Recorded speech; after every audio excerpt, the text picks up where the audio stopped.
Dan hari ini saya mau cerita saudara, satu waktu papa saya ini kan ada di dalam penjara. Papa saya ada di dalam penjara selama 10 tahun kurang 3 bulan.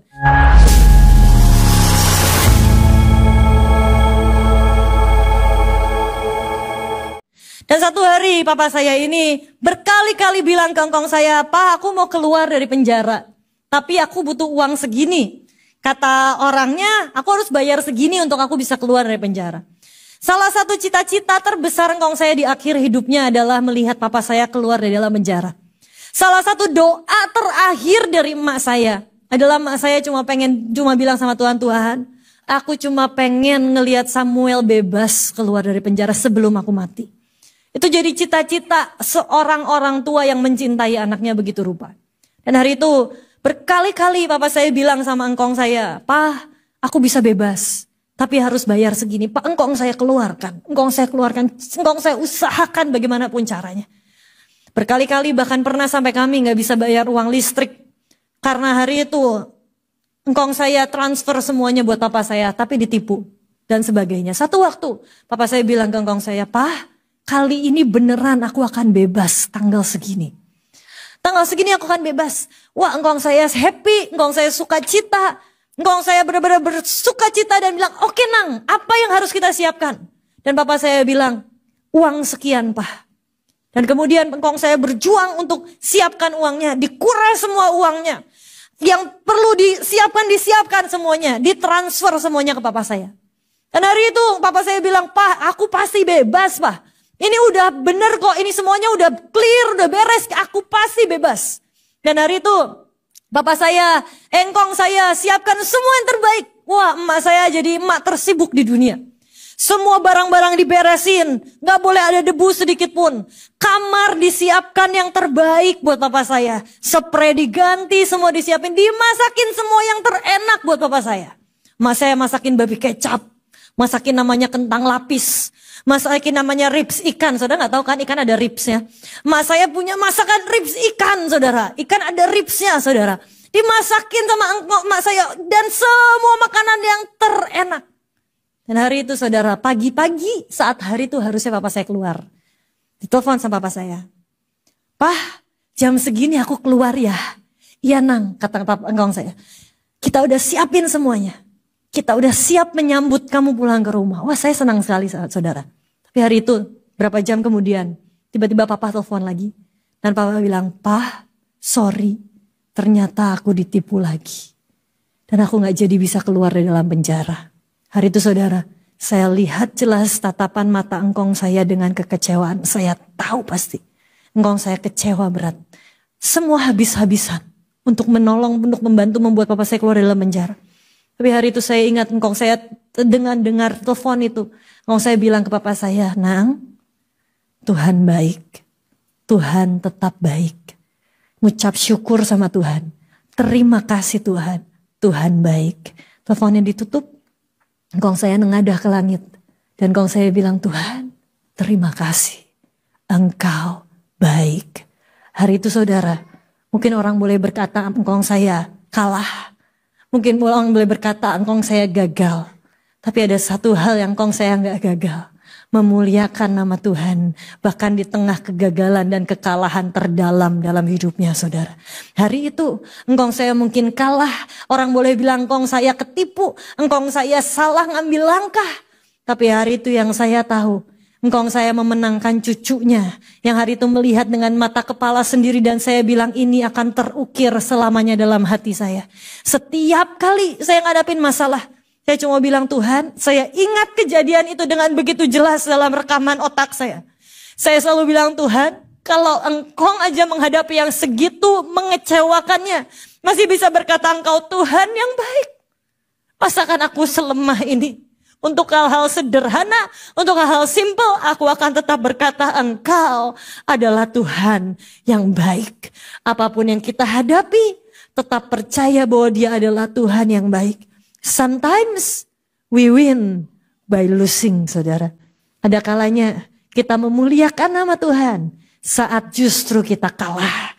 Sometimes we win by losing. Saat justru di kegagalan terdalam dan terbesar kita, Tahukah engkau?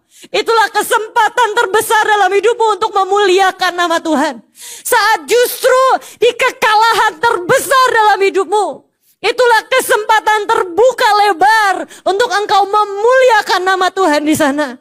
Karena justru saat kekalahan itulah, saat kita memuliakan nama Tuhan, itulah jadi kemuliaan bagi nama Kristus Tuhan kita. Saat hari ini mungkin kau ngalamin hal yang gak enak dalam hidupmu. Hal yang menyakitkan dalam hidupmu. Saya cuma mau bilang jangan fokus pada apa yang kau alaminya. Tapi fokus dengan gimana caranya engkau bisa memuliakan nama Tuhan. Di tengah sakitmu yang mungkin semakin hari semakin parah. Di tengah sakitmu yang mungkin yang semakin hari semakin tidak berdaya. Tapi bisakah engkau memuliakan nama Tuhan dengan apapun yang kau hadapi. Saya masih ingat di akhir hidup engkau saya sakit, saudara. Di akhir hidup engkau saya sakit. Dan hari itu engkau saya sakit gak bisa. Jadi dia ada penyumbatan di otaknya. Dan kemudian engkau saya gak bisa ngomong dengan jelas. Setiap kali engkau saya mau ngomong apa keluarnya apa. Engkau saya gak bisa menjelaskan dengan kata-kata. Tapi yang saya lihat, saudara. Bahkan di tengah engkau saya sakit. Orang menghujat katanya hamba Tuhan besar. Tapi akhir hidupnya lihat dia sakit. Engkau saya gak pernah ngeluh sedikit pun. Engkau saya cuma setiap malam. Yang saya ingat, saudara, setiap malam engkau saya akan duduk sepanjang malam. Engkau saya akan berdoa sampai berkali-kali jatuh dari kasur. Engkau saya akan berdoa dan engkau saya akan berdoa. Engkau saya akan tunggu Tuhan. Dan setiap kata yang dia ucapkan, dia cuma bisa mengucapkan, haleluya, terima kasih Tuhan, engkau baik. Engkau baik. Di titik sakitnya saudara mungkin, kalau saya jadi engkau saya akan bilang, Tuhan, aku berikan seumur hidupku buat engkau. Masa di akhir hidupku aku sakit? Masa di akhir hidupku justru engkau izinkan kesakitan terjadi? Tapi hari itu, dari mungkin orang bilang kesakitan terdalam dari hidup engkau saya. Justru saya lihat nama Tuhan dipermuliakan. Tapi justru saya lihat sebuah fondasi iman yang kuat. Yang tidak tergoyahkan sedikit pun. Bahkan di akhir hidupnya berkali-kali engkau saya hampir meninggal. Udah nafasnya udah gak ada, detuk jantungnya udah gak ada. Sama dokter harus dijenyut jantung lagi, dibangunin lagi. Tiba-tiba bangun lagi. Dan kong saya begitu melek. Loh, kok gak jadi pulang? Aku pengen pulang ke surga. Tapi hari itu saya melihat contoh, figur, role model, teladan. Bagaimana bahkan di titik terendah sekalipun nama Tuhan tetap dipermuliakan. Hari ini saya mau berkata buat saudara semuanya. Bisakah bahkan di titik terendahmu sekalipun. Mungkin semua orang mau ada di titik tertinggi. Tapi kalau Tuhan izinkan kau hari ini ada di titik terendah. Maukah engkau tetap fokus pada Tuhan. Dan mencari titik di mana engkau bisa memuliakan nama Tuhan. Bahkan di titik terendahmu sekalipun bersuka cita. Bahkan di titik terendah dari hidup kita. Saudara, itu yang membuat saya menjalani apapun. Saya tetap mengucap syukur. Saya pernah lewati saat papa saya berusaha untuk bunuh diri. Di telepon, papa saya bilang, titip engkong ya, kamu harus jadi anak yang hebat. Kamu harus jadi anak yang pintar. Saya tanya, kenapa Pak? Mungkin ini terakhir kalinya yang kamu dengar suara papa. Karena habis ini papa akan bunuh diri. Dan ini terakhir kalinya kamu akan bisa ngobrol sama papa.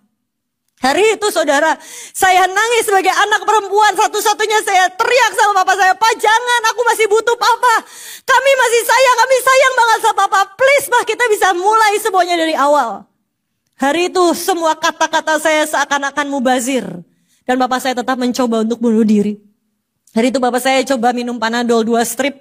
Bapak saya minum Pertamax. Bapak saya minum racun tikus. Bapak saya minum Baiklin. Yang paling mematikan adalah racun tikus, saudara. Waktu minum Panadol tidur beberapa hari kayak pingsan. Waktu minum Pertamax ususnya kayak kebakar. Jadi itu kayak maaf buang air besar darah semuanya. Waktu minum Baiklin gak terlalu gimana banget. Tapi waktu minum racun tikus itu semua cairan tubuhnya keluar kayak dibikin dehidrasi. Karena tikus kalau mati kan dibikin dehidrasi sampai kering. Hari itu saudara papa saya muntah darah. Papa saya ngeluarin semua cairan dari semua tubuhnya. Tapi yang saya ingat hari itu.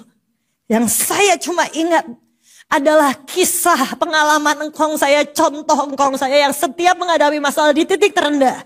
Dia tetap percaya sama Tuhan. Saya tutup pintu kamar. Saya kunci pintu kamar. Saya ambil gitar, saya nyanyi, nangis sama Tuhan. Tiba-tiba ada kekuatan di hati saya yang berkata, Tuhan, kalaupun papaku harus meninggal dengan cara yang seperti ini. Kalaupun akhir cerita dari keluargaku berakhir dengan cara yang seperti ini. Aku akan tetap berkata, Engkau Tuhan yang baik. Aku akan tetap ceritakan ke semua orang bahwa aku punya Tuhan yang baik. Aku punya Tuhan yang merancangkan yang terbaik dalam hidupku.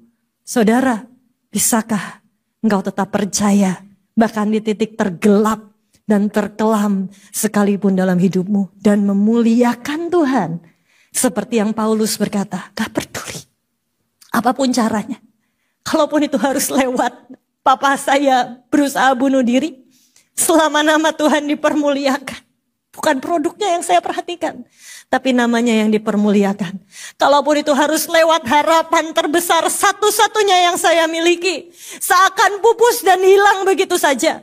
Tapi selama namanya dimuliakan, so be it. Karena yang penting fokusnya adalah kepada Tuhan dan bukan kepada yang lain. Fokusnya adalah menjaga hatinya dan bukan kepada yang lain. Pemusik boleh naik ke atas mimbar. Kalau hari ini kau ada di titik terendah dalam hidupmu, sekali lagi saya cuma bisa berkata buat saudara hari ini, jangan biarkan titik terendahmu hanya berlalu begitu saja. Tapi bahkan dari titik terendahmu, biarkan engkau bisa memuliakan nama Tuhan dari sana. Biar namanya tetap dipermuliakan. Karena fokus kita bukan ke sotonya. Fokus kita bukan ke baksonya. Fokus kita dengan siapa kita jalani hidup berdua. Saudara, banyak orang yang pernah menjalani hidup dengan bergandengan tangan, dengan mesra dengan Tuhan. Tapi kemudian dia lupa karena dunia mulai mengalihkan fokusnya. Tapi hari ini saya mau bilang, gandeng tangannya sekali lagi. Saat engkau gandeng tangan Tuhan, engkau ada di tempat yang aman. Engkau bersama dengan pribadi yang aman dalam hidupmu.